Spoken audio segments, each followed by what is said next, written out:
some insights into how best to make it as a creative. Like, what are some of the things that you have to get right if you really want to be successful in this business and continue to grow it year over year? So the video does a great job speaking to that. And then after the video is over, we'll get into the best part of the session, which is the live Q&A, which you can ask any questions you like, art storefronts related, marketing related, really just about anything. So we can get into that on the tail end.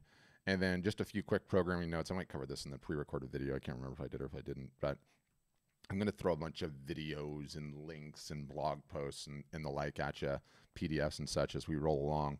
Some of those things we'll throw the link into the chat. If you look at like the bottom of your little Zoom thing, there's a chat button you can hit there, and that'll pull up the chat. And some links will go in there, so if you want to click on them, you can. But don't feel like you have to if you don't want to, because after the session's over, what we do is that we take the recording from today's session, we embed it in a web page, and then kind of all the links are just right underneath it, and I'll email that to you as soon as the video is ready, like an hour after the show or whatever, and you can get to it that way. So that's what we'll start. And as the session rolls along too, if you feel like you have a question that you're going to want to have answered and you want to throw it in the chat just to get it out of there or get it out of your head and get it into the chat, that'll kind of just form a queue, and I'll deal with all of those in the Q&A on the other side. So on that note, April, you can go ahead and start the video, and I'll see you guys on the tail end for the Q&A.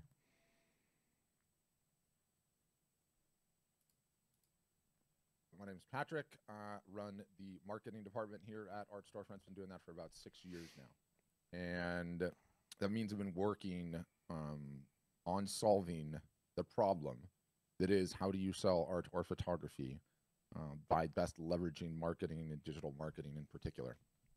And it's an interesting problem to work on. There's not that many, art marketing agencies, for instance, right? Because it's a very, very hard problem to solve. Selling art and photography is not like selling every other item out there. A lot of tradecraft, a lot of nuance to it. In addition to that, I've been running 3 of these sessions since a little bit before the pandemic, so, year and a couple of months now. I don't believe that there's another human being on the planet that talks to more artists and photographers on a week in, week out basis. I have now, at this point, heard it all, seen it all, niche selection, pricing, sales, Facebook ads, branding, how to negotiate with the galleries, pricing, markup.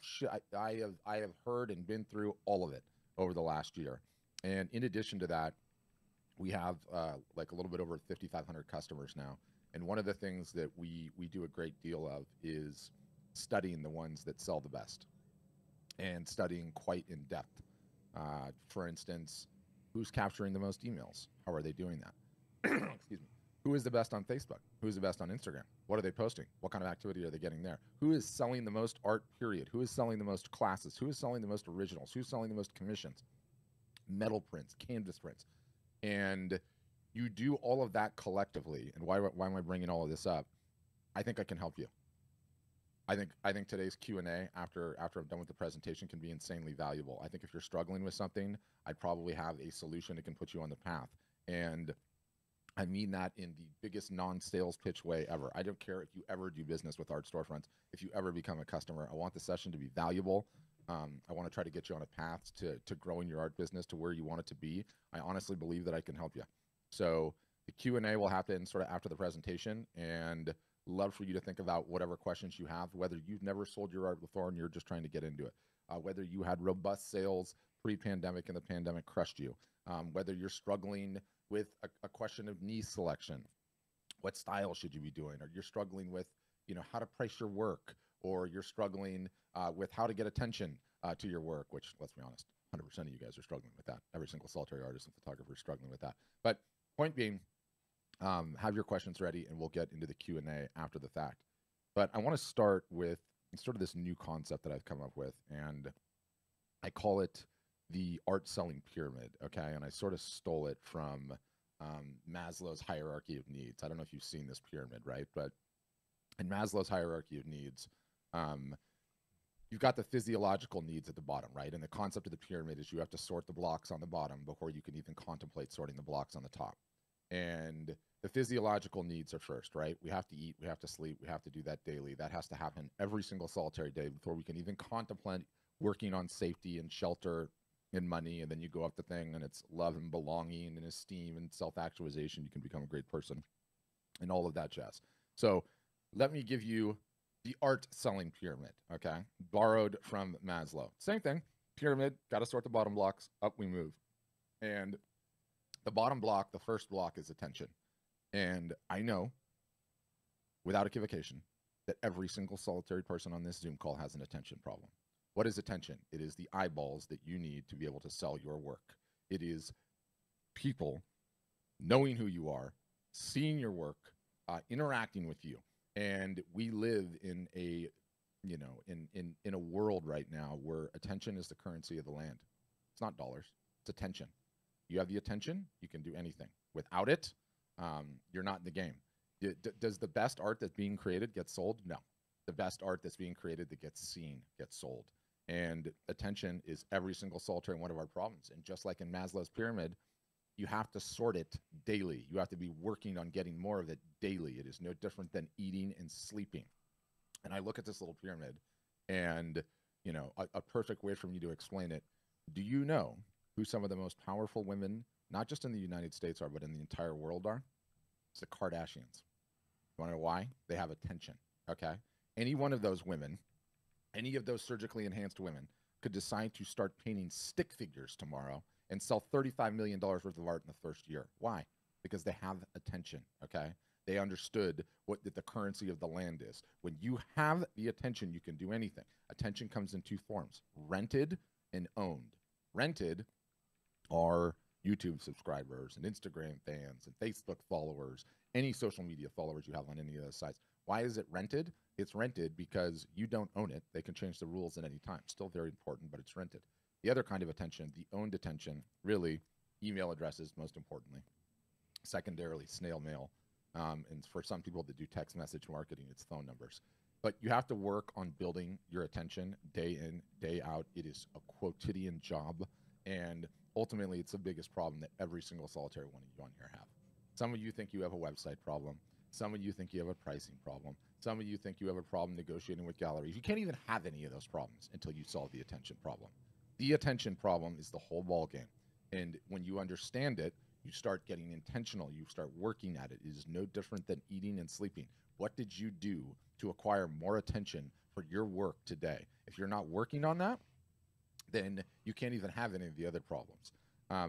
Next block, okay, after we solve the attention situation, we're working on it. It's a constant battle. It never ends.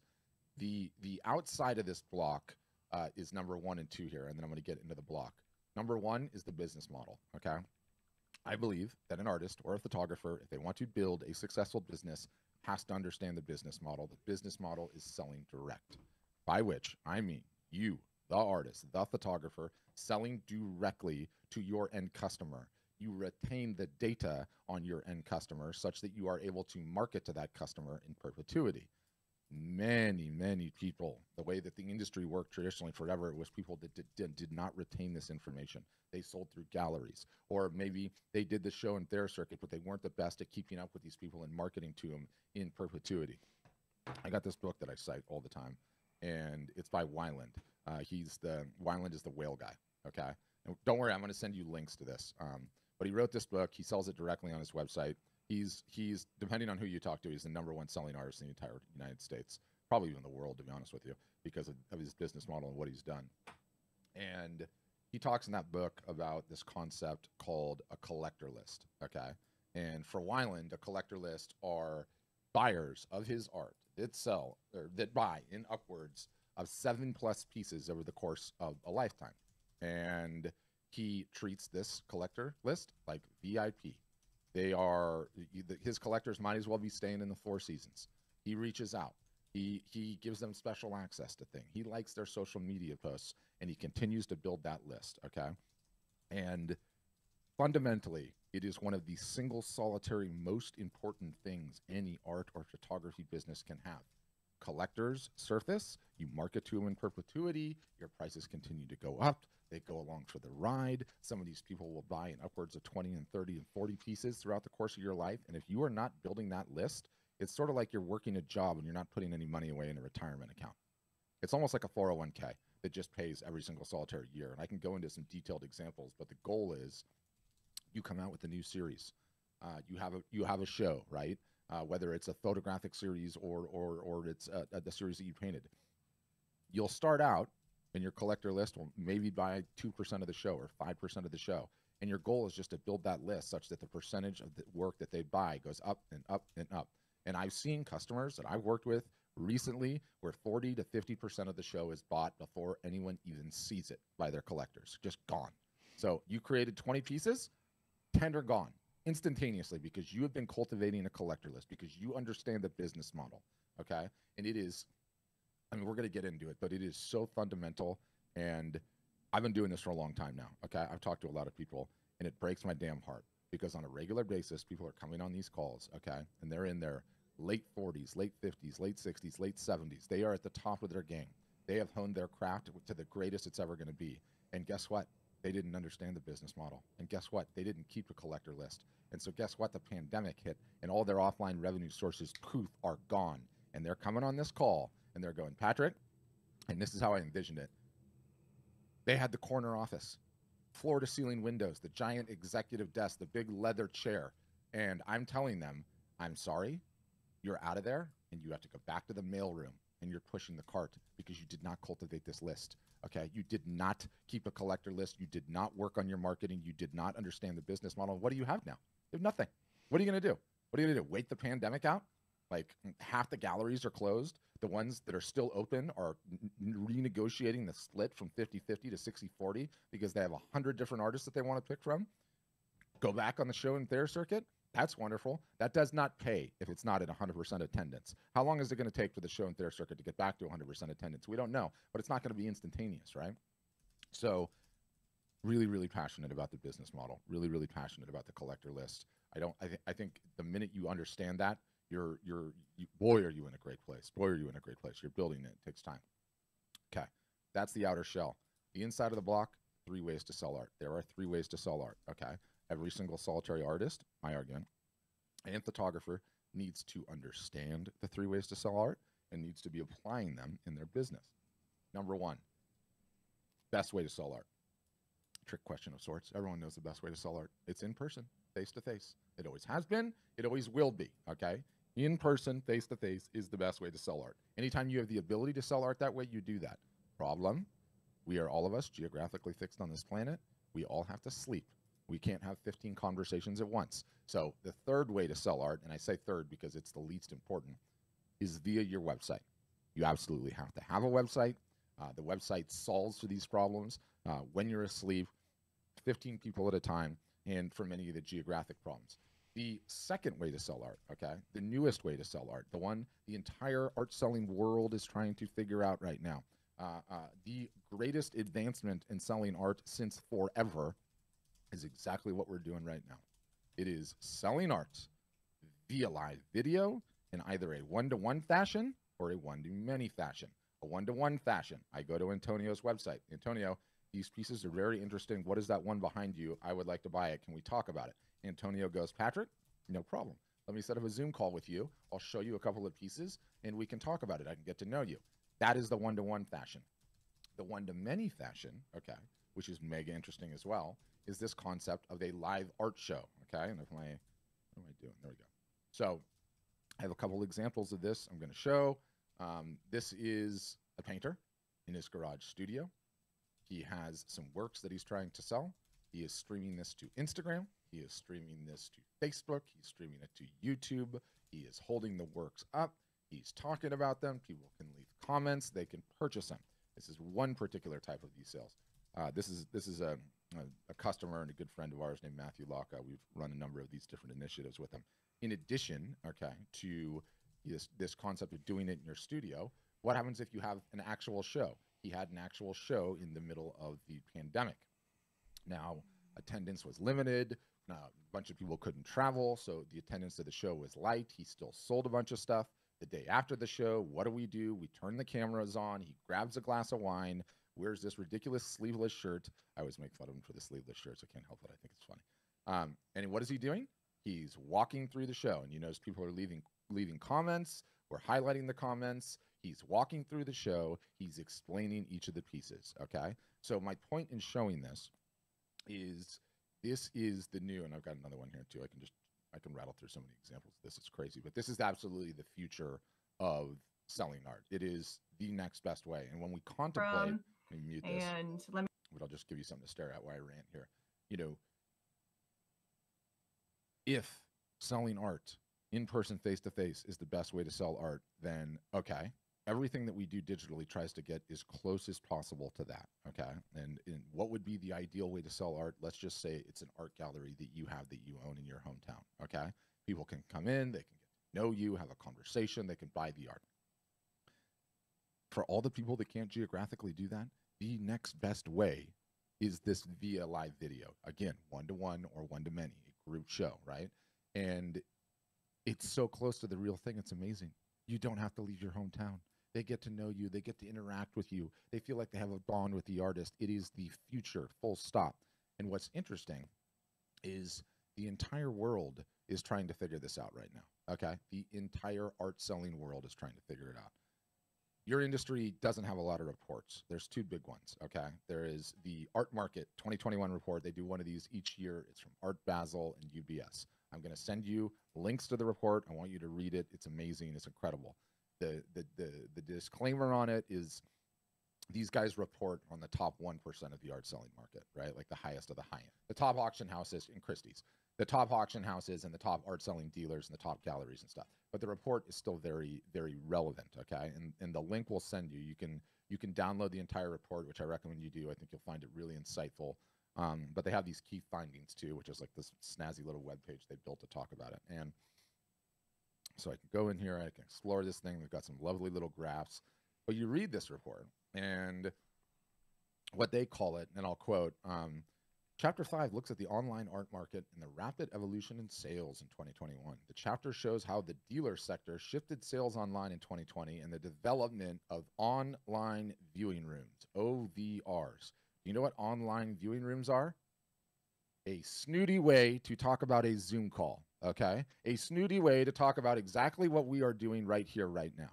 So this is the future of how to sell art in an incredible fashion. I always feel like a bit of a Yahoo to share numbers, but I'm going to share numbers because it's going to give this whole entire thing some teeth, okay?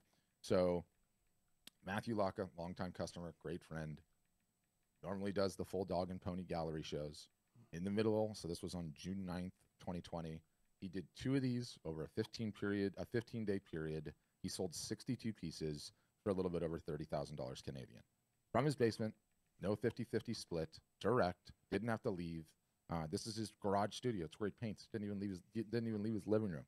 This gal, Meg, also a customer, she was moving studios, legitimately moving studios from one studio to another. This was about a month ago that we ran this. And, you know, just to underscore my collector list, okay? This particular sale was teased on a Friday. On Monday, she emailed her collector list. Her collector list bought 46% of the show. She sold a little bit less than, I think, 76 different pieces for $15,000. Now, the pieces in this particular show were like the color studies, right? They weren't like the full buttoned up pieces. I'm trying to get to one where she's actually holding one. You know, there were color studies, there were sketches, there were smaller works, right? You know, stuff that was just involved in it. But the point is, this is absolutely the future. It is such an incredible way to sell art and photography. The entire world is trying to figure it out. You know, you get people using various different, you know, at the snooty end, it's OVRs, online viewing rooms, or the art fairs and shows that are trying to keep the booth deposits. What's their line that they love? We're going to have a virtual art show, right? Everyone is trying to figure this out right now. I do not know what floor this particular elevator is going to go to. My guess is it's going to go very, very, very high. What I'm saying is right now, this elevator is on the ground floor and the doors haven't even closed yet. The whole world's trying to figure this out. And there is so much tradecraft to it, I can't even begin to tell you. You know, this particular Zoom call, I have all you guys in a Zoom call right now, right? This is also being streamed to 2 YouTube channels, to a Facebook channel, to Twitter, all at once, all simultaneously. Everyone is trying to figure this out, and it is the most effective way to sell art, period. And so step 1 is becoming aware of it. Step 2 is starting to practice it and put it into practice. And I guarantee there's probably not a single solitary person on this call that is doing it. And people ask, what is it that you do at Art Storefronts? We teach our customers how to sell art and photography in the most advanced ways possible. And because I don't care, 90%, I tell people these things, 90% of the people will never, ever even do it. So I don't even care to give away the tradecraft. I'll give away the tradecraft right now. So my sleeveless associate here, Matthew, is using wireless Apple AirPods connected to his iPhone, which has this stream going out live on Instagram. We are leveraging software that is streaming it, that's putting in this little title here, right? And his logo and the banner at the bottom to inquire, and it's pulling the comments in. So cell phone, earpods connected to Instagram on the phone, laptop, computer, Facebook, personal Facebook, YouTube account, all of that goes down all at once simultaneously. And you can see there's numbers here. If the number 2 thing goes away, he's even got little numbers here. Why? Because the people on Instagram can't see the graphics that we have on the screen. And so they need to know, okay, was that number 2 or number 3? You can't really see it, but it's like right behind here. There's like a little thing. Yeah, there it is. See, number 5. And we're on number 5. So everyone knows. There's a million little things like that. What is the best combination of the technology? How do you announce it? What do you do during the course? And don't worry, I'm going to send you guys, I'm going to send you these shows after the fact so you can watch them and pick up what you like. But this is absolutely the future, you guys, and it is completely changing the game. And you don't need to leave your house, and there are no booth fees, and there's no loading up the car and driving somewhere and staying in some crappy hotel and eating crappy food and then hoping you're going to see an ROI. There is no limit to the amount that you can run. It is the most beneficial use, highest ROI use of an artist or photographer's time I could even imagine right now. It's not even close. And again, whole world's trying to figure it out. So those are the 3 ways to sell art. I got to get back to my pyramid. You have to be running all 3, and you have to be doing all 3 consistently all year long. So we start by constantly gathering attention. We start by recognizing the business model, collector list, as well as the 3 ways to sell art. Then we get to the top of the pyramid, which is everything else. What do I mean everything else? You have a brick and mortar gallery that's working out for you, that's bringing in revenue to your business. Fantastic. We love revenue. I have never met a revenue source I don't like. Keep it going. But it's in addition, okay, not in lieu of working on attention, not in lieu of working on the 3 ways to sell art and building your own collector list. What if it's an online gallery? Maybe it's Saatchi or Fine Art America or Redbubble or Etsy or any of the others. Is it bringing in revenue? Fantastic. I've never met a revenue source I don't like, but it's in addition to everything else, okay? It's in addition to getting your own attention. It's in addition to the 3 ways of selling art. So too, if you're doing the show and Thayer circuit, we love the show and Thayer circuit. It's fantastic. I can't wait for it to come back. It is a great way to build attention, but it's in addition to those 2. You understand this pyramid, okay? You start working on this pyramid, and you are going to be on the path towards building a successful art or photography business. You don't, and you don't control the rules. You do not control the stakes. You can have the rug ripped out from underneath you at any point in time, which I've seen again and again and again on these calls. And one of the things that no one talks about, okay, and does not get mentioned enough. 3 of these a week for a year and a half, okay? It's not hyperbole. That many of them. Every single solitary week, there are people in their 60s, 70s, 80s, and I would say once every 2 weeks, somebody in their 90s comes in on these calls asking questions. And so why do I bring that up? Understand the perspective of how long you guys are going to be artists and photographers selling your art or photography, okay? You guys don't go through midlife crises. Doesn't happen to creatives. You don't decide all of a sudden you're going to stop being a painter and you're going to go rent jet skis in Florida for the summer and that's going to be your job, okay? So when you have the perspective figured out that you are going to be working at this for the rest of your life into your 90s in many cases, it underscores how important it is to understand this pyramid, to start working on this pyramid. And guess what? It's not going to be easy at first if you're just getting started. It's going to be a pain in the butt. I'm looking at Rick there, and Rick, if you have not been building that list the entire time when I'm telling you have to learn how to email market and social media market, and you need to start doing it on a regular basis, that could be frustrating, but it's not frustrating when you got another 25 years of growth in this doggone business. So what does Art Storefronts do at the end of the day? We teach you how to do the pyramid. Yeah, we give you a website. And yeah, we put you into a university where there's no graduates because the learning never stops. That's really, in a nutshell, who we are, what we do. Oh, let me get this out of the way. All right, guys, thank you for indulging me on the video. I appreciate it. One of the one of the things that I say a lot on these things, and it's just so doggone true, is on this call are a bunch of artists spread throughout this country, other countries usually too, different age ranges, different styles, different subject material, different levels of skill. Some have sold well in galleries before, some have not. Some are just trying to get started. You know, many of you are just trying to get started, right? And go from hobby to side hustle, for lack of a better term. Some are trying to go from side hustle to regular consistent income. Some are trying to go from regular consistent income to, you know, doubling the business year over year over year. And as diverse a bunch as you guys all are, there's only one thing that I'm aware of, aside from being creatives, that you all have in common, which is every one of you has a marketing problem. Full stop. I mean, I've run hundreds of these sessions and for a year and a half, and it is the most universal truth of trying to make it as an artist or photographer is you have to solve for the marketing problem. The problem is many of you inherently already know this, or know this to your core, and yet you go and you work on everything that's not marketing because nobody wants to do the marketing. No one wants to do the marketing consistently. No one has the perspective of how long you need to do the marketing in order for it to pay off. You know, what marketing to focus on and what to ignore, equally important. And it really is fundamentally like the number one problem that all artists and photographers need to sort. You know, we have people on our platform that just launched last week and they got their first sale. We have people on our platform that have been at it for 3 months and haven't had a sale yet.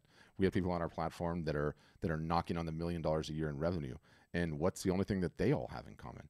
They all have a marketing problem, right? Like Art Storefronts has a marketing problem. You know, attention in that pyramid is just so critically important. But the good news is we are almost done with October.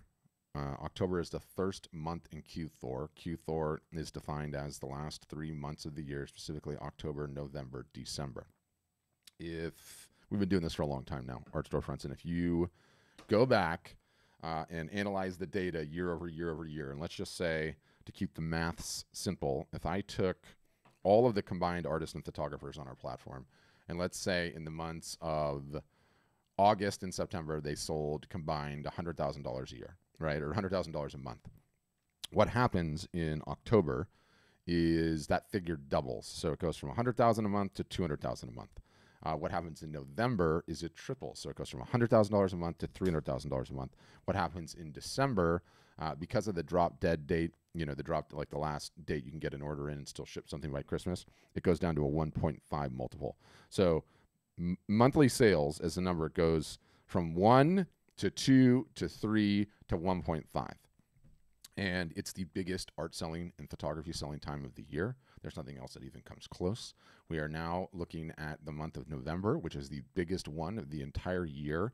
And there is no better time, okay, for you guys to do a little marketing and attempt to get a sale in the water to coincide loosely with Black Friday and Cyber Monday. These are the biggest e-commerce holidays of the entire year.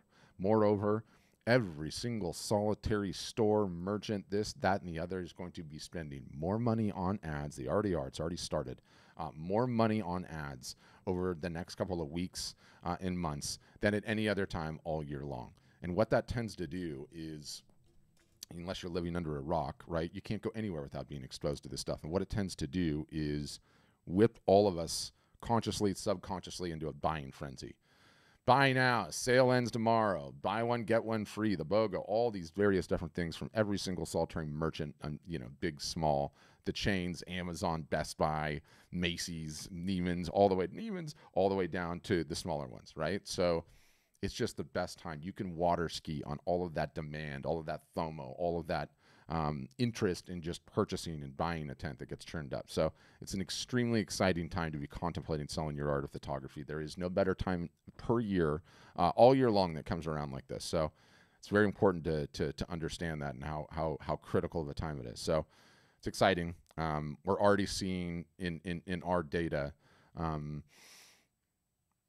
just another big bump. I mean, it happens every year. It's like automatic, and this year is even better because people are still largely at home and not back to work in offices nowhere near where it used to be. And so the more time you spend at home, the more money you want to invest in your home. That's why everything home decor is exploding. But we can get into that in the Q&A. So next step is Q&A. How do we do that? If you turn your camera on and you raise your hand, I'll see that. We don't have any brave ones yet today, so somebody does want to be the first one. Love to see it. For everyone else, though, if you look at the bottom of your little Zoom window thing here, there's a reactions button. You can click the reactions button, and what that lets you do is raise your hand digitally. You can see I've kind of done it already on my little participants thing, and that lets me know you have a question. I can unmute you. You can ask me about just about anything that we do at Art Storefronts, anything marketing related. It can be about pricing or niche selection or how to get started or running Facebook and Instagram ads, where you should be marketing, how to run sales for fourth quarter. What about merchandising, print types, print on demand, merch? We can talk about any and all of it. I certainly enjoy talking about any and all of it. So love to help you. No matter whether you ever become a customer at Art Storefronts or not, I want you leaving this session, like I said, in my pre-recorded video, with some value. So Ronald's going to be up first today, and then we'll go from there. Ronald, how you doing? I'm doing okay. How are you? Good. Hey, I was just curious on, I've been looking at like Alex Vonnier, I think his paintings, and a couple other ones that are like from Spain, and I'm trying to find the paint brushes that they use. Some of them are like 5-inch width. You know what I'm talking about? So that is a little bit out of my wheelhouse, what the actual paint brushes are, but I can as a marketer, I can tell you how best to get their attention. Is the artist in question still alive? Yeah, he's still alive. He's actually still painting, and I've texted him a few times just asking him where did he get his brushes. So, but I have been doing my due diligence because I'm not getting an answer back, and I did find some like 8-inch wide brushes, but I'm trying to find the round brushes with long bristles. Yeah, I have no idea. If anyone's a painter and knows the answer to this, can you throw it in the chat? You know what I would do? One of the fundamental what would I call it? Fundamental rules, fundamental strategies of marketing is what we call omni-channel marketing, right? And it's the same message in a bunch of channels at the same time, for lack of a better term. So you know what I would do? You said you were texting with the artist. I would text the artist. I would get on Instagram. I would send him an Instagram DM. I would get onto Facebook Messenger and send him a Facebook message. All three at the exact same time. And just be like, look, man, I just need to know the brand of brush you use. I'm willing to do anything for you. I'll buy you a Starbucks. I love your art. Usually people are really, really cool and respond to that right away. That's how I would do it. Okay, cool.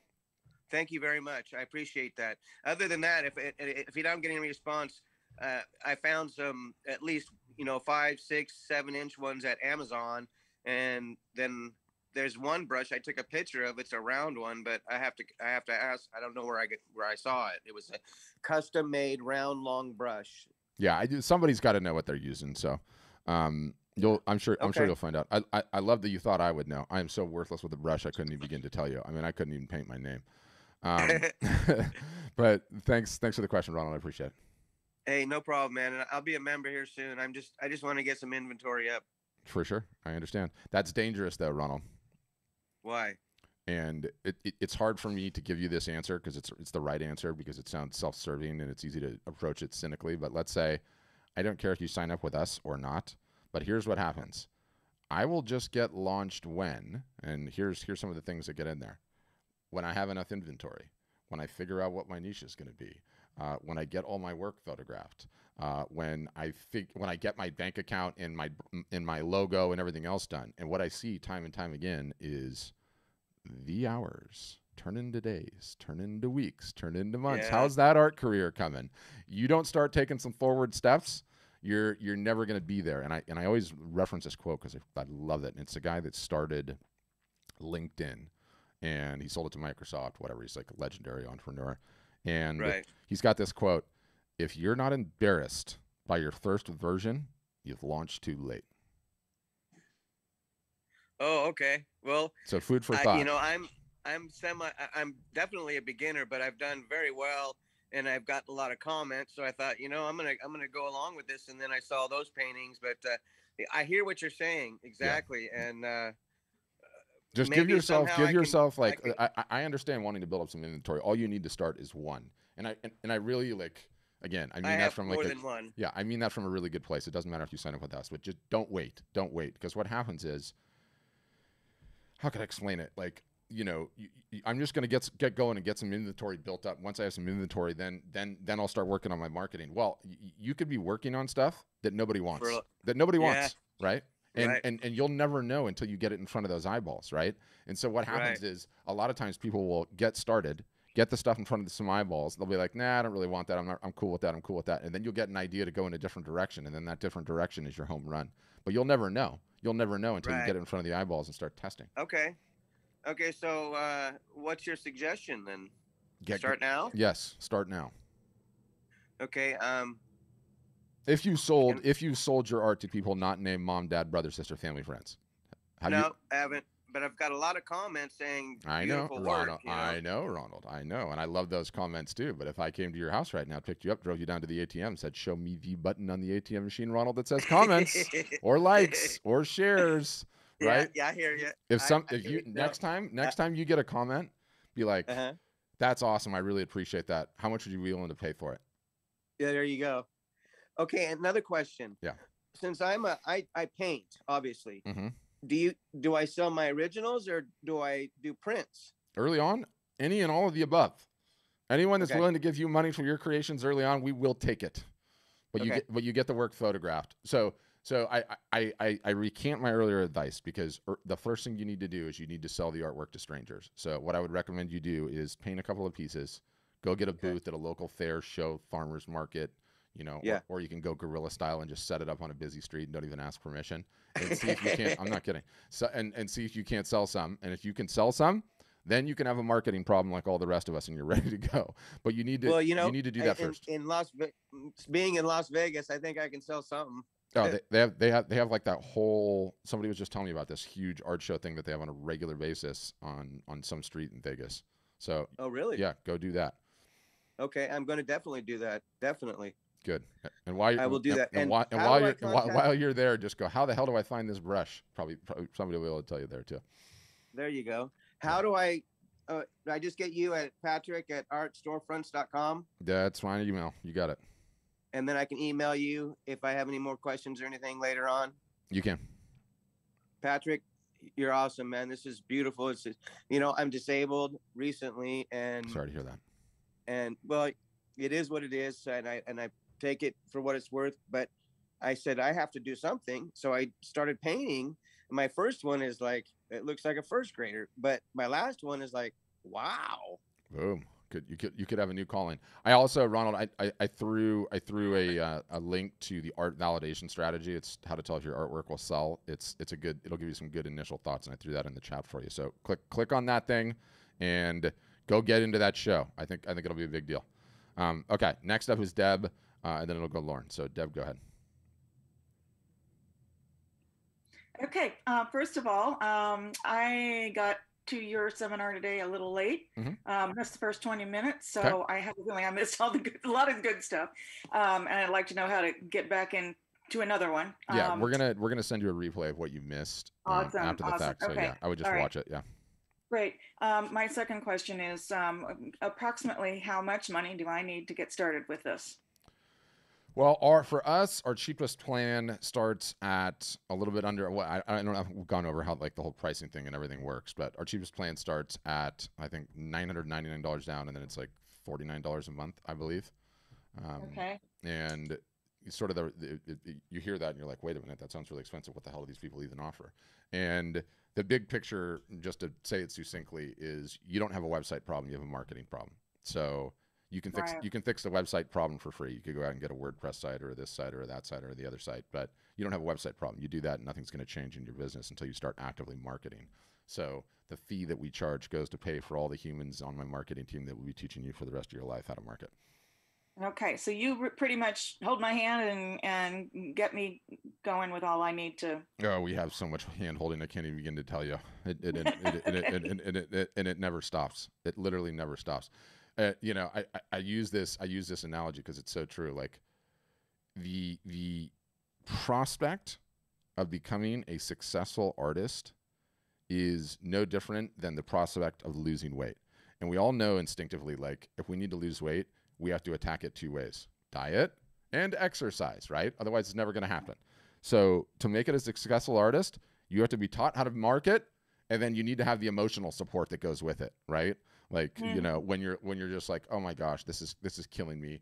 I don't understand MailChimp. I don't understand Facebook. I hate sending emails. There's too much text in this.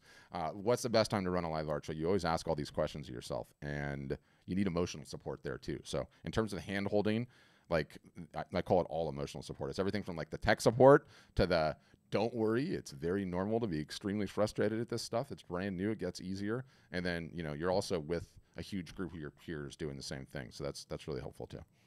Okay. Obviously there's the cost involved with Art Storefronts. What is a reasonable advertising, online advertising budget? You won't be ready to online advertise for probably 6 to 9 months, maybe even a year. The reason being, you know, online advertising, in order for it to work, you have to be doing consistent, regular marketing. It takes most people a little while to build up those muscles. Succinctly, what are those muscles? You have to be capturing emails. You have to be emailing the emails. You need to learn the basic tenets of omni-channel marketing, which I was talking about earlier. You have to learn how to do the social posts. You have to learn how to run live art shows. You have to learn how to execute a sale, how to tease a sale, how to announce a sale, how to think about the discounts, what to do before, during, and after a sale. All of that takes a little while, but until you have that system in place, contemplating advertising is no different than lighting money on fire. You might as well light it on fire in the backyard and get some nice warmth out of it, right? Because we're getting a little bit colder.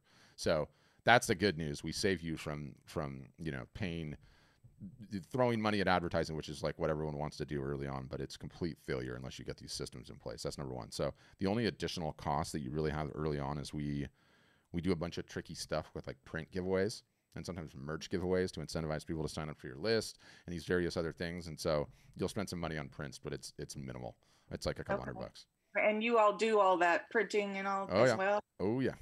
All that. Yeah, I was just gonna, you know, what makes you different from some of the other sites like Art in America and other artist representation sites? Yeah, so our basic software package is far more sophisticated than anyone else on the market. It's not saying a whole lot because we've built the whole thing up just to sell art and photography, not to, you know, sell ladies' handbags and swim fins and golf clubs.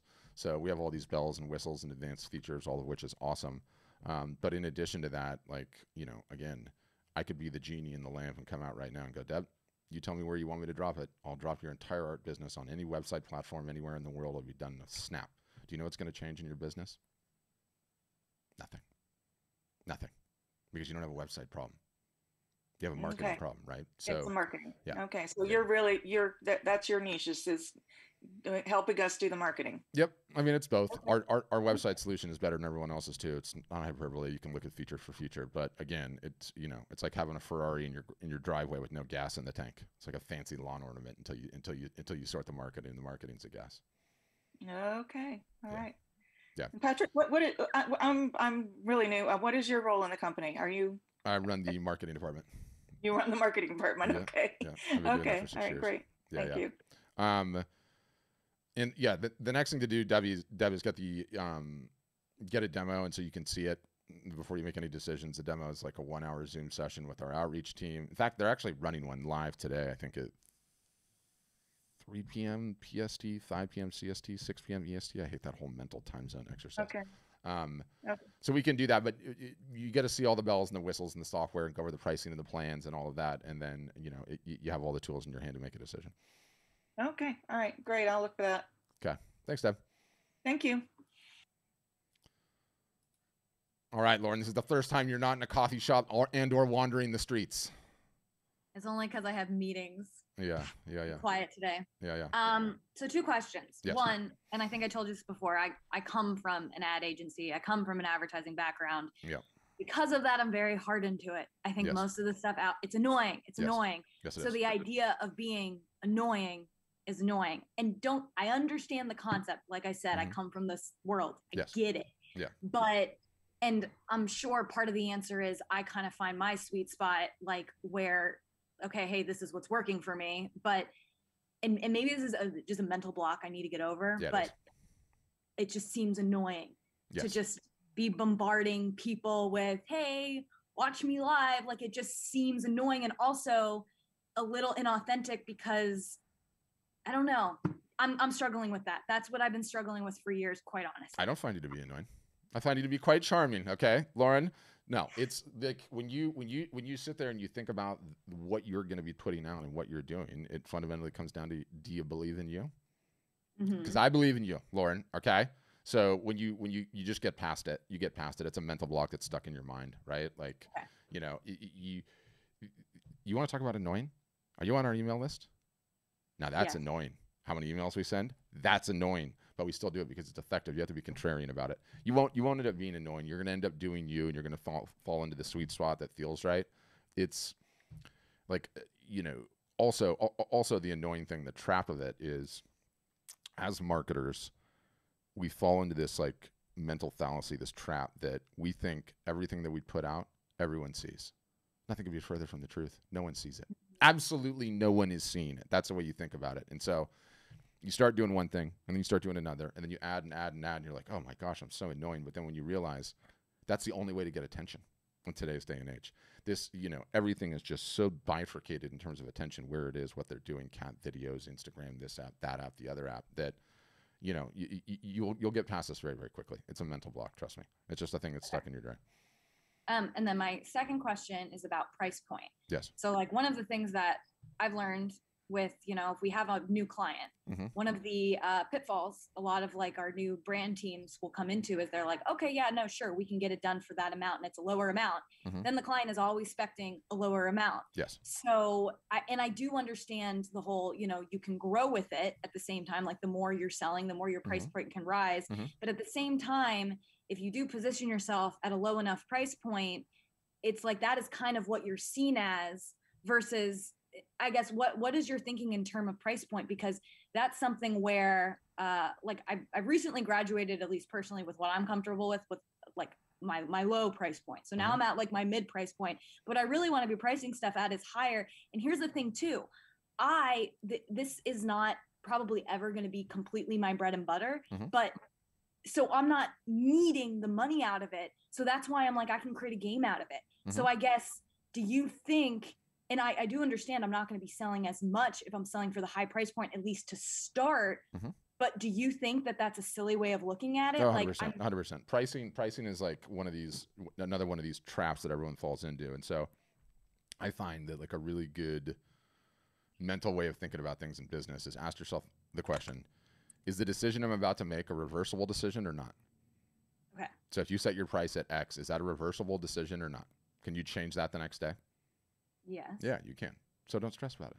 Set your prices. Does it make you seem waffly? No, nobody's seeing it. Nobody even cares. You could set all your prices at one thing, sell nothing, the next day adjust them all down low, and no one will know. Okay. No one will ever know. The important thing on pricing is, and you've seen me draw my little bell curve thing, haven't you? So your followers, low socioeconomic status, lower middle class, upper middle class, high net worth individuals, right? Your followers are on a bell curve. The important thing is that you have price points along that whole thing. And guess what? It's just as important at the low end, more so. Well, financially less so. But it's just as important on the low end as it is on the high end, right? So I would probably put something in your store for $40,000. Straight up. Because the person that purchases something like that, those low price points don't even blow their hair back, right? It doesn't even give them a rush. Like it's not even good enough for me. So it's important to have the high end and the low end and price points in between, and you can change them at any point in time. If things are not moving, they might be too high or they might be too low. You never know. It's not a science. There's no like exact like roadmap, like price like this, price like this, price like this. What I enjoy though is pricing a little bit higher. You know, and we have recommended markups on things, but pricing a little bit higher such that you can have sales, okay, and you can discount and you're not losing your margins, right? You can have a 15 to 20% off sale and it's not going to kill you. And you price higher when someone's like, I really like this piece, but I'd like to negotiate. And you're like, okay, so I'm selling this thing for $1,000, but I do want to move it. If I lowered it to $800, would you take it today, right? Playing those games is critically important. And you know, the other thing about pricing too, And I use this story, and I'll just tell this briefly because there's no other hands behind you, and I think it's a really, really good lesson. I got to pull the image up so it'll help. So just bear with me. So my buddy, I've shown him a bunch in the videos. We've worked together for a long time, but he had this huge gallery show. Okay, and here I got the piece up now. And this was like the crowning piece of the show that he used for it, right? And all of the canvases of the various different sizes, he priced the same way. This guy's a really successful artist. He sells really well. So this one was the one that was used in like all the marketing material and everything else. And he's like, I'm just going to price it as the same as all the rest. And so I think he priced it at $25,000. And I'm helping him work out a marketing playbook for this. And so I call him and I was like, we cannot price this at $25,000. This is the one that you're using on all the marketing material. It's the banner and image of the show. You cannot price it at that. And he's like, okay, let's have a call. Get on the call with him and the gallery owner. And I'm like, we are raising the price on this to $35,000. You can't lead with this thing at $25,000, right? So he raised it to $35,000. And these are huge pieces, massive. And so it didn't sell during the show. But the gal had a collector who was savvy and was like, I'm just going to see if this thing sells. And then I'm going to come back and get a deal. So he comes back in after the show is over, 2 days. And he's like, look, there's no way I'm giving you $35,000 for that. I'll pay 27 and I'll take it right now. And she's like, okay, done deal. And so guess what? The point is, the higher you go in price, the more people negotiate. High net worth individuals and rich people did not get there by paying retail for anything, right? So when you price high, it just gives you room to negotiate. That's it. It's the easiest way to think about it. So okay, last question is just a very specific question. Yes. I think I mentioned this too. I do a lot of like mixed media drawings. Yep. At least for now, like how would you, like a canvas, I get how to move that. Yes. Because I know a lot of people who sell drawings, they're framing them. Yes. Like, is that, how would that work out? Like if I did something with Storefront, how would that work out? Like if you can offer framing, but very few frames actually sell online. Unless you're like one of these types that only offer one option. Like you have your vision of how you want your piece framed, and that's the way that you show it. And that's I just don't want it ruined in transit, sort of thing. Yeah. Don't stress about the framing. The most important thing is that you have it to show. If you have it to show like this, where it's real, it's tangible, somebody can hold it, then you're in business, right? You're stressing about all the nonsensical stuff, by the way. Straight up. Pretty much my MO. So yes. That's great. Yeah. You're not the first time. And you have some really wacky ceilings in your place too. Don't I? They're styrofoam. Wow. Yeah. Is it building really? It's Hollywood? Is it building really old? Yeah, super old. Yeah. These were all like, gangsters definitely died here. So. Yeah. It's Art Deco special. I love it. Very good. Yeah. All right. Well, thank you. Yes, my pleasure. Stop overthinking things. I'm working on it. Yeah. I'm trying to slow down. So lifetime battle for me too. All right, guys, what else? Questions, comments, concerns? Can be about just about anything. There's not enough of you guys with cameras on today for me to pick on. I can pick on you, though, Cassandra. If you have a question, you can let me know. But yeah, I can't underscore how important these next couple of months are for you guys. I cannot underscore, and especially the next essentially month and a half.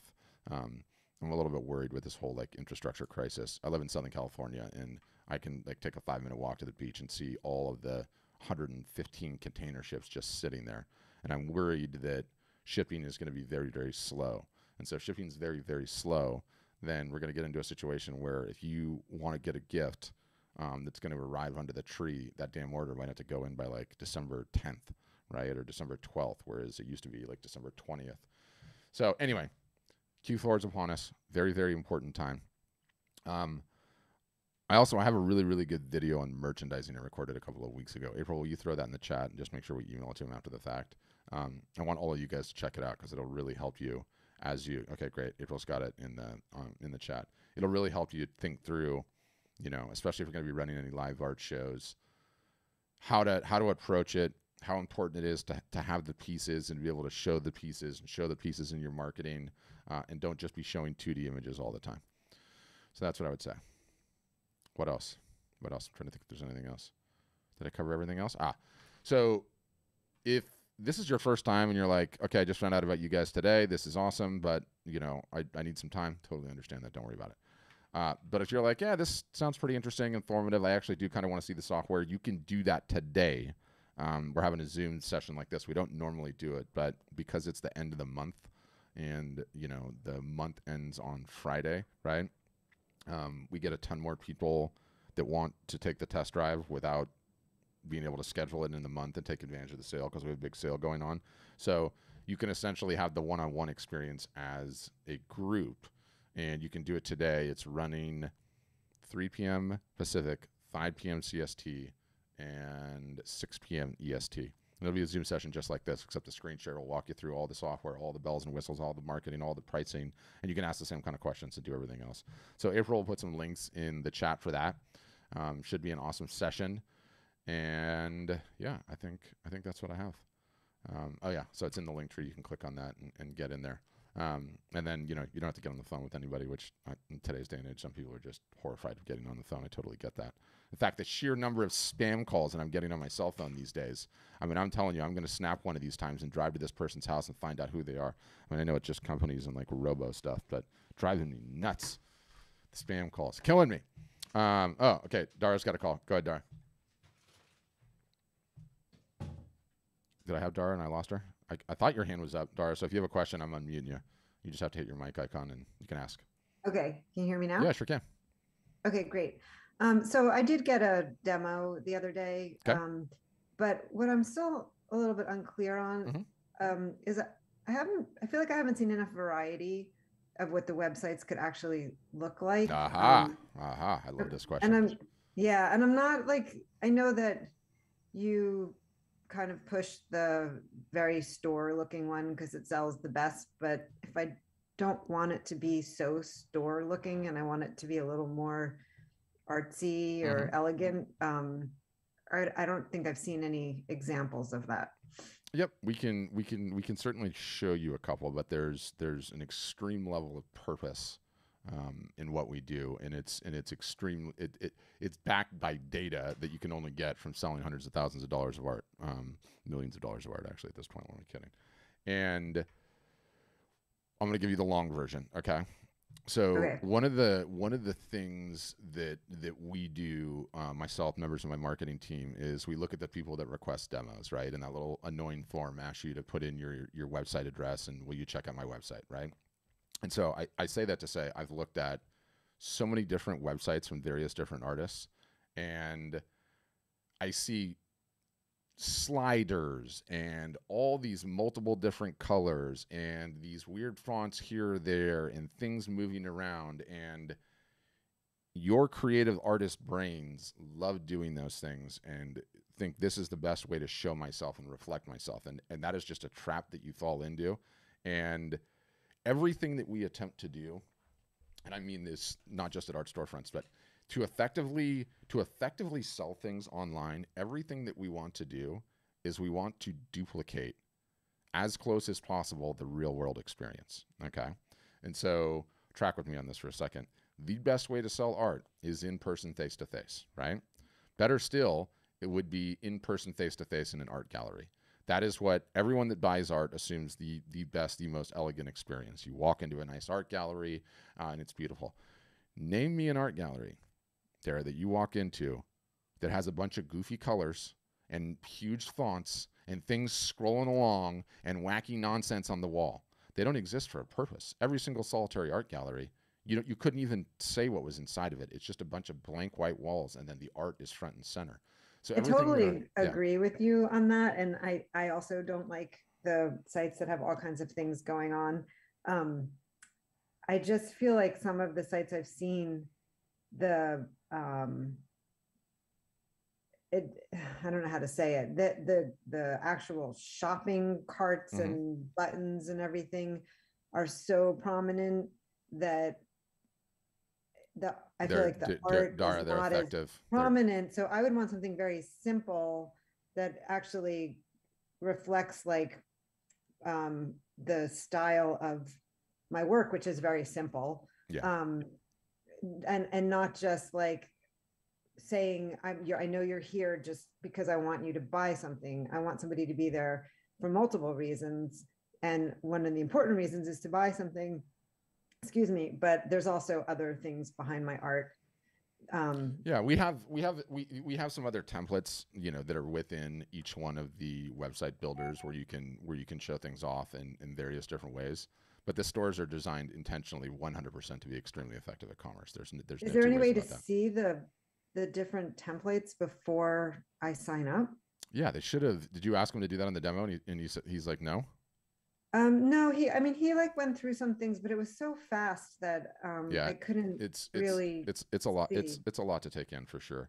Yeah, I mean, I think, you know, again, you have to decide. You sort of have to decide, like, what am I in this to do, right?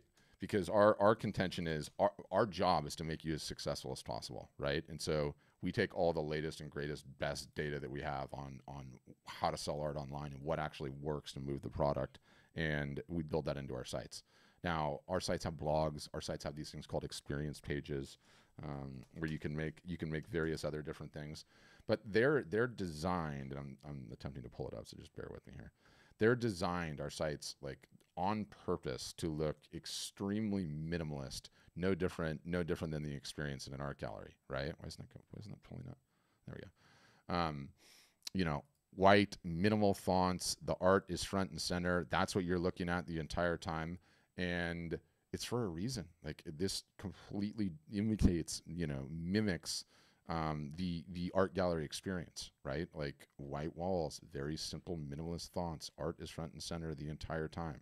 And, you know, they're very, very simple. There's not a lot of bells and whistles and nonsense on there because they're the most effective. Yeah, but when you're at an art gallery, you're not, see, like what you're showing right now, you're not distracted by all of this, you know, all the decisions to make on the side. And the previous slide that you showed, you tend to look at one piece at a time.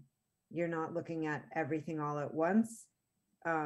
Yeah. And you don't, there's you know what I mean? reasons. You don't have somebody walking around with like a cash register behind you. That's what I feel like this is. For sure. Yeah, you're stuck in a mental modality on it that you're like, well, I don't want to look like that. And what I'm telling you is, I understand completely where you're coming from, but there's a reason that we do it this way. It's effective. It just is effective in terms of an online store, and it also follows, like, you know, it follows the conventions of what all online stores are like. Like, you don't want to make your customers think to go through things, right? Like, you want to make it just extremely dead simple, and that's just part and parcel of what it is. And, you know, again, the sites are really, really effective. What I would do is I would say, email that guy back and say, hey, can you show me a couple of, or April, maybe you could, well, you know what we'll email you, Dara. We'll email you some of the other different pages that you can do. Yeah. Like, I mean, like different landing pages or something, or, you know, like if you have to click to get into that through something else, then, you know, easily, of course. But I just don't think I want that. Do you have a lot of that stuff going on right now on your website? I have not decided to, in the past, I haven't been selling my stuff through my website. It hasn't been an option. I've just been doing stuff, you know, in shows and whatever. But I've, you know, decided that I want to start selling it through my website. So that's why I'm here to check that out. Yeah, it's super, super important. Yeah, we'll send you some of the things you can achieve what you're attempting to do. Okay, but again, like, you know, I caution you to have it the way that you want, in contrast to the way that it is effective, right? Like, right. You know, I totally hear and understand where you're coming from, and you know, I know where you're at. I might just need to evolve there instead of that's what I'm telling you. That's what I'm telling you. Like, you have 99 problems. Your website with us is not one, right? Like, you know, we have to get you past that stuff and get you working on the marketing. And, you know, I love that you're doing shows. Like, you know, there's 50 things that I need to teach you about running the show that will have you get way more ROI out of a show. How many shows are you doing in a year? Well, the past year and a half. Yeah, I know. It's been, I know. I actually had a solo show that opened on March 13th, which was when, and I'm in New York City, which is when they announced the shutdown of New York City. Was your art stuck in there forever? Well, I didn't. nobody was as savvy then as they are now, because it was before the pandemic, and I wish I had known about the live art shows. I know live shows online, you know, because I think I could have. There was a very small grouping of people that came to the show, because I still did it. You know, it was the day that they shut down, and I sent an email out to people, and I was like, you know, I'm doing it anyway. Come. Yeah, I'm like, I don't expect you to come, but if you want to, I'll be here with my mask on. And so I had a small people, and I still sold some pieces, but I would have loved to have continued it. So this is I'm pulling up. I don't know if you saw this in like the intro piece, but this is really cool. Sorry. So this is my one buddy Matthew, and I was talking about him earlier. Same thing. Had a show booked, solo show booked, and this was what was the date on this? July 24th of 2020. So where he is in Canada, it was still total almost lockdown. So they allowed like 10 people in the show at a time, right? So the next day, he's got AirPods in, and the AirPods are connected to his phone on Instagram. One person's holding that. There is a laptop on the right-hand side, which is streaming to his Facebook and his YouTube page. He grabbed a glass of wine. He stood at the entrance of the art gallery, and he walked you through the entire show, and it was no different than being there in person, right? And right. So does your marketing support, yes, of course, help teach people how to do all that? All day long, all day long. This is the whole ball game. But my point is like when you watch this, right? When you watch this, it's like you're there. It is the next best thing, right? Like you get to see the pieces, you get to see which pieces have the red dots. People are asking questions, and as a result of him running this show, okay, he was able to sell like an additional 20 to 30% of it from all the people that couldn't come, right? And you end up getting more commissions, and it's like, you know, he's just going.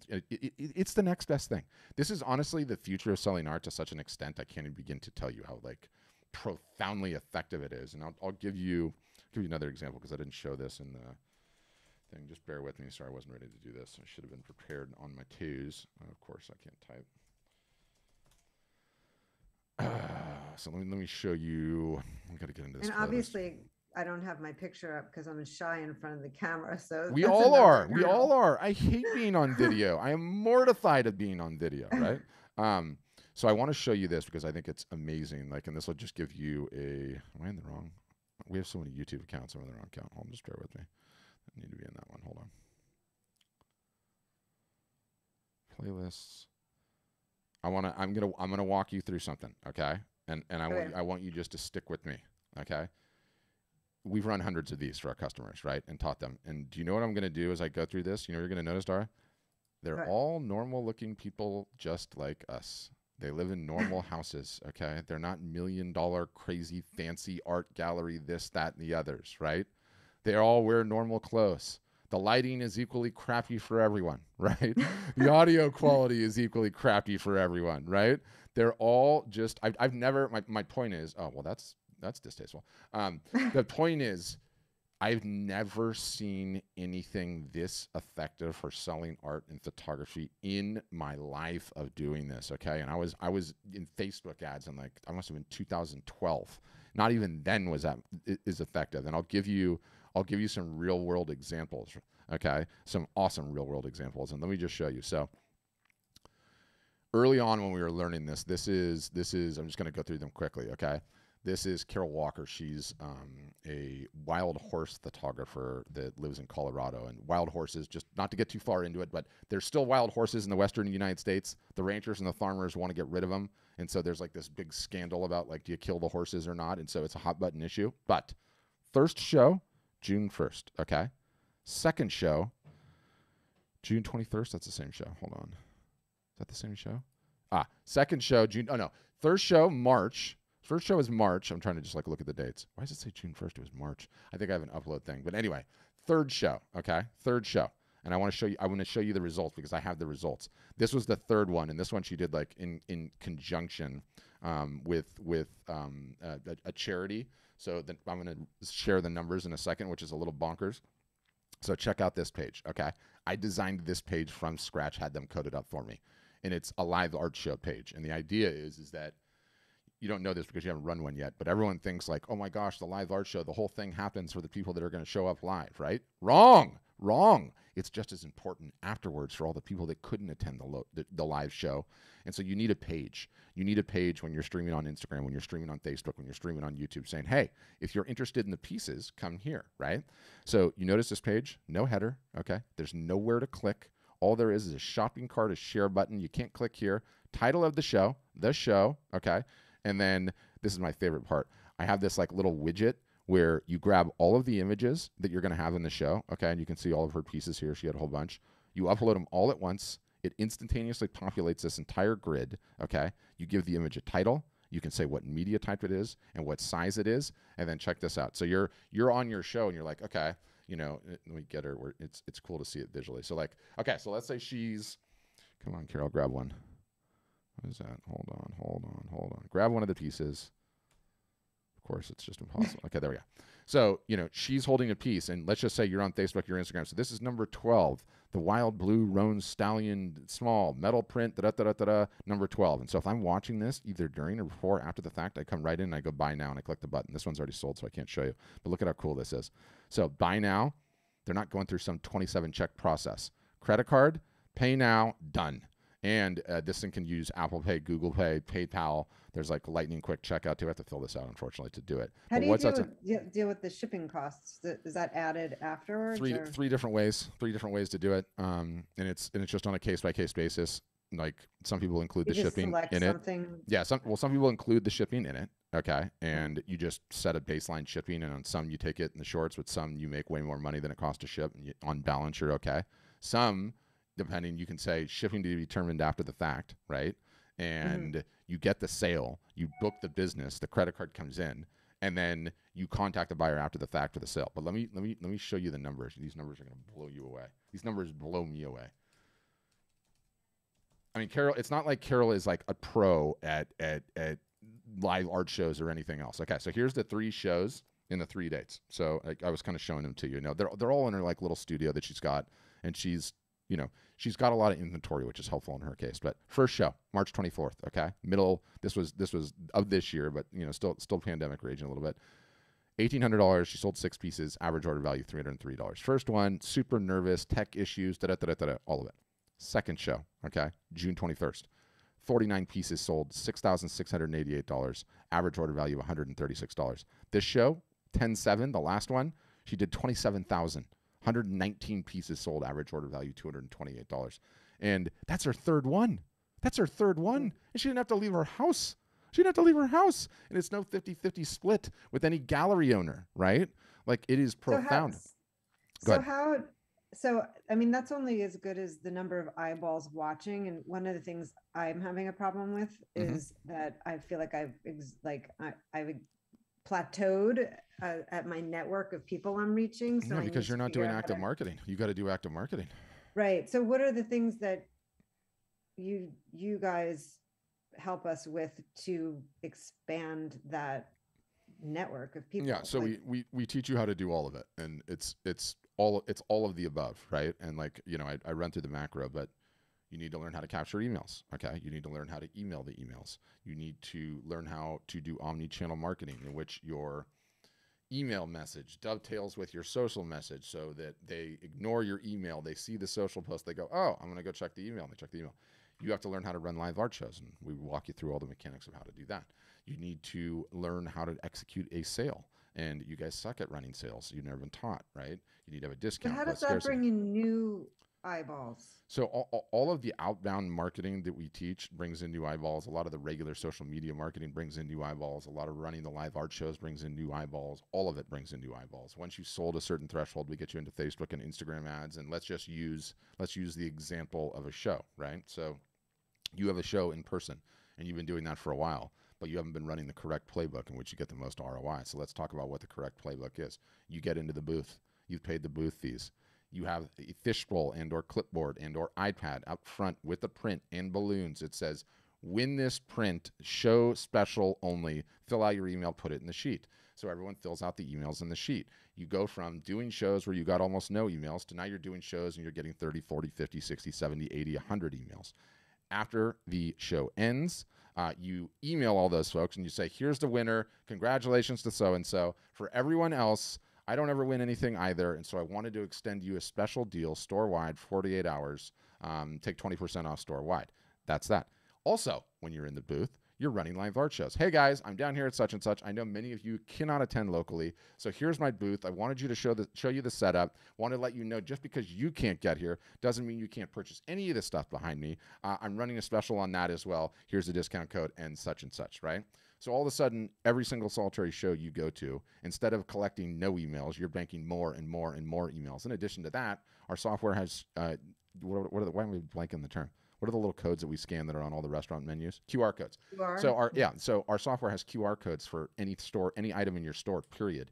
And so when you start putting those on the booth, pre-pandemic, they hadn't really hit in the US, right? They had hit other places in the world. For whatever happened during the pandemic, we woke up and every single solitary restaurant we go to has a QR code menu now. The whole world knows how to use them now. And so when you have QR codes on various different pieces at the booth and you're in the booth and you're talking to somebody and I walk by and I'm like, wow, Dara's stuff is awesome. I don't have time to talk to her. And I walk up, boom, and I scan the QR code and hit it. And that puts me into an email capture and then offers me a discount as well. When you start running those kinds of things, okay, then you are getting the most ROI out of shows. And we have playbooks that are that comprehensive for every single solitary aspect of art and photography marketing. So it's not any one thing. It's all of it and doing it consistently. You've never done consistent marketing in your life. No artists ever do. Right. And one other quick question, because I'm monopolizing the time now. Just as far as the actual website, is there anybody that helps give advice on our tech support is crazy, and we have an in-house agency. You can pay to have the whole thing built for you if you don't want to do it yourself. Okay, all right, thanks. Yep. Okay, Crystal, you had some questions. It's enough to bring you on and unmute you. I'm going to unmute you if you like, and you can ask me. So your first one, you're asking if can you integrate Art Storefronts as a page into an existing WordPress site? Ish, right? Like you wouldn't want to, because so much of the, call it, marketing tech is built into our websites. But let me sort of give you a for instance, right? And I'll show it with a photographer. So did I click his site? What happened? I thought I did. Hold on. Yep. So it's a famous wildlife photographer that we have on our site. His name's Tim Lehman. This site is on WordPress, right? And he's got like a whole long established business. He's like a, Planet Earth, BBC kind of a guy. And so he's got projects and portfolios and a bunch of his motion work, stock archive, wildlife diaries. When you click Find Art, it takes him to his Art Storefront site. And his Art Storefront site is a separate entity completely. And so you can do it via subdomain, or you can have it, on a completely different site like he does here. It just comes down to you. But, the bummer is that we have like a lot of our marketing tech, Crystal, built into the site. So give you a fancy example that I love talking about. So we have this thing called Art Buyer AI with our fancy name, and it's just a piece of JavaScript. It's like a tracker on your visitors. And the easiest way to think about it is everyone understands an Apple store has been into an Apple store. Let's say your website is the Apple store. And then let's say in the corner of the Apple store, there's a camera that's watching everyone on your website. And so let's say I walk into your store, Crystal, your Apple store, and I pick up an iPhone, I pick up an iPad, I pick up a MacBook Air, and then I buy the iPhone and I leave. Our system saw that. And so you get an alert on the back end, and our system says, Crystal, Patrick just walked into your store. He picked up an iPhone, he picked up an iPad, he picked up a MacBook Air, and he bought the iPhone. Here's the email we think you should send him. Boom, a little box pops up with the email text. Hey, Patrick, thank you so much for your order. I can't wait to ship it to you. I couldn't help but notice that you also picked up a MacBook Air, and you also picked up an iPad. And I just wanted to let you know, you probably weren't aware, we have a special 3-item discount on your first order. You could have taken a bunch of money off. So if that's something you want to talk to, I'd love to talk to you about it. Otherwise, I can't wait to ship you your iPhone. I really appreciate your business, Crystal. And you can either hit send or you can edit that text however you see fit, right? And so we have all kinds of little bells and whistles like that you wouldn't get to take advantage of if the shopping experience wasn't on our site instead of WordPress. So hey, Patrick, I unmuted. Yeah, I got you. Yeah, I got you. Yeah, cool. So the reason I was asking that question is because, WordPress is infinitely customizable. You Yep. could make your website look however you want it to. Yes, And ma'am. I don't know how customizable the like front landing page is and contact pages and things like that are with Art Storefronts. We have like little drag and drop page editor that can create some interesting pages. We call them experience pages. But if you wanted the flexibility to have WordPress and have the store, I would just put it on a subdomain, right? So if it's crystalmin.com, I would put my Art Storefronts thing on store.crystalmin.com. And but then you wouldn't get all those marketing add-ons mentioned. You would use WordPress, okay, when it suited you, right? You would use it as a blog. You would use it when you want a fancy landing page, and then you would just route from there to the Artvine site when you set things up, right? Like, like I have a blog for all the marketing that I do at Art Storefronts because all the WordPress things that you just mentioned, right? I need to have it. And, I send the traffic from there. So if you're familiar with WordPress and you have a template, you have a system that you're using, do customers feel like they've left your site and the domain changes, or they feel like they're still on your site? No one could care at all. And like, look, ideally you skin the two of them to look the same, right? Yeah, but of course. With fancy landing pages and everything else, like, I love WordPress. Don't get me wrong. I love it. I've been on it my entire life. So I totally get the value of, the analogy is like, it's like the game of golf, right? Like you need a bag full of clubs to play the course, right? And so WordPress is one of the clubs. There's times when you want to hit that shot. There's times when you want to hit the other shot. So it gives you some flexibility. Sure. And the second question I had there was about the print on demand service. Yes. I think you use Bayphoto. Is that right? So yeah, we have two. We have one on the West Coast, which is Bayphoto, and then one on the East Coast, which is called Graphic Dimensions. And so in terms of pricing, worst case, you would get the same pricing that you would get being somebody that just walked off the street and into Bayphoto or into Graphic Dimensions. But that's on a very minimal amount of numbers. On the vast majority, you get cheaper pricing, and that's item to item. But in addition to that, really cool thing too, we're maturing as a company, and so I think 6 months ago we did, or maybe 9 months ago, we went and renegotiated with Bay and with Graphic. And so one of the things that we've negotiated is right now it's 15% off every single solitary media type that you order from Bay, everything, all of it. And we've run since we did it, we've run probably 2 months of those types of sales.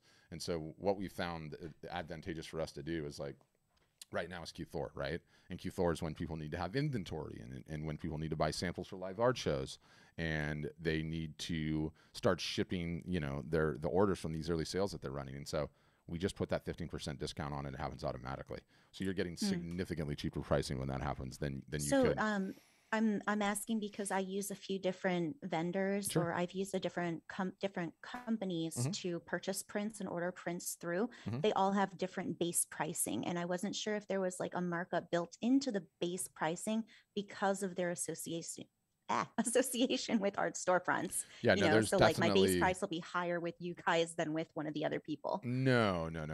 I mean, I don't know what the other people are, and you sort of have to take it on a media type by media type basis. But you overall you get lower pricing than whatever you see on Bay's website, or I don't even know if Graphic has a website, because it's kind of like behind the scenes printer, where Bay is like a consumer forward facing one. But why do you feel the need to use all those different vendors and complicate your life like that?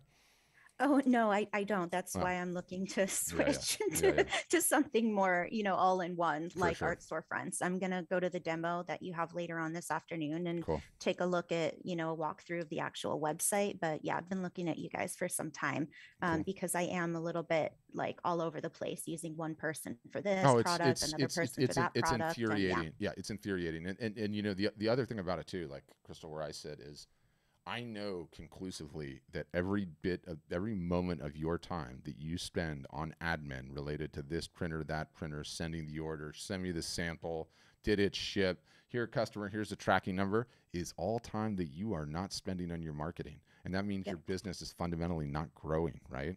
Print on demand is one of the greatest things that's ever happened. And it's crazy too in the merch. I don't know, do you sell merch now too, or no? No, not really. Okay, I need to flip your thinking on that. You gotta watch my merchandising video that I sent. Sure. But the fact that even that stuff is print on demand now is crazy too, right? Because you don't have to keep any inventory at all. And it's the same thing. Order comes in, it prints, it ships, it goes off. And I know a lot of people poo-poo merch, which is why you got to watch my video. But name me a museum that doesn't have a gift shop selling a bunch of merch. If you just think about it in the gift shop modality, it starts to make sense. And then also, if you think about the fact that not everyone can afford one of your prints or one of your originals, but they might be able to buy a $30 pillow or a $50 tote bag or a $25 calendar. And then the next thing you know, Crystal Min art is in their hands on their wall for an entire year until the time comes when they are ready to buy art and you're top of mind, right? So sure. I think it's really important. You said you had specials going on right now for signing up. Like what are those specials? Oh, I have no idea. Normal pricing. I have no idea what they do. They'll tell you later today. I've got enough problems in my marketing department to get into their world. Let me just tell you. But you can certainly tell them I sent you. What kind of stuff do you do, Crystal? Photography. Okay. Landscape and nature photography. Okay. And how have you gone about selling it up till now? Am I allowed to name names here? Yeah, I don't mind. Okay. I've been on FAA, but it doesn't work. Yeah, FAA's model doesn't work. I know. And in-person sales, word of mouth. Yeah, which is really, really important. If I asked you what inventory you have on hand right now today, do you have samples of your work on the 5 different media types, by which I mean some sort of a fine art paper, a canvas, a metal, acrylic, and wood? I have a few. I've got canvases, metal, and acrylic. Okay, well, that's a good start. Have you run a live art show yet? No. Why not? Yeah, that's why. That's why I'm here. You all are convincing me. You've been following me for a while. You've seen me ranting. How long have I been ranting about the live art shows, right?